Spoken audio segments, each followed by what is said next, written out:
দ্রোণ চিনিকে নিয়ে বাড়ি ফিরে এসে দেখে যে হেমাঙ্গিনী নিচে শুয়ে আছে আর মাথা ফেটে রক্ত বেরোচ্ছে।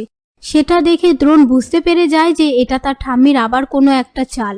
সবার সামনে বলে যে চিনির অবস্থা ভালো নেই, আমি চিনিকে নিয়ে ঘরে যাচ্ছি। আর চিরুকে বলে, ভূতনাথ কাকাকে বলো গাড়ি বের করতে, আমি ক্লিনিকে ফোন করে দিচ্ছি, তোমরা ঠাম্মিকে নিয়ে ওখানে চলে যাও। এই বলে দ্রোণ চিনিকে নিয়ে ঘরে নিয়ে এসে শুইয়ে দেয়। এরপর মৌলি দ্রোণের ঘরে এলে দ্রোণ মৌলিকে বলে, তোকে আমার একটা হেল্প করতে হবে, আমি একটু আসছি, তুই চিনির কাছে থাক। এই বলে দ্রোণ সেখান থেকে সিসিটিভি ফুটেজ চেক করতে আসে।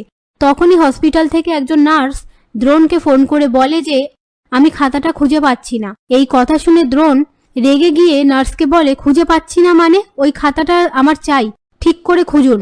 নার্স বলে, আমি কিছুতেই খুঁজে পাচ্ছি না।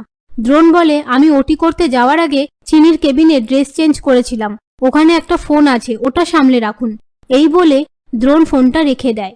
এরপর দ্রোণ ঘরে এসে চিনির পাশে বসে চিনিকে বলে, তুমি এইরকম নিস্তেজ হয়ে থেকো না, আমি একা সবকিছু সামলাতে পারছি না, খাতাটা খুঁজে পাওয়া যাচ্ছে না, এখন ফোনটাই ভরসা। সেই মুহূর্তে নার্স দ্রোণকে ফোন করে বলে, আমি ফোনটা চেক করে দেখলাম, ওখানে কোনো ফোন নেই, আপনার কোথাও ভুল হচ্ছে। দ্রোণ বলে, আপনার ভুল হচ্ছে, ফোন ওখানেই আছে। নার্স বলে, ফোন এখানে নেই, কিন্তু ফোনটা সেই নার্সই সরিয়ে ফেলে।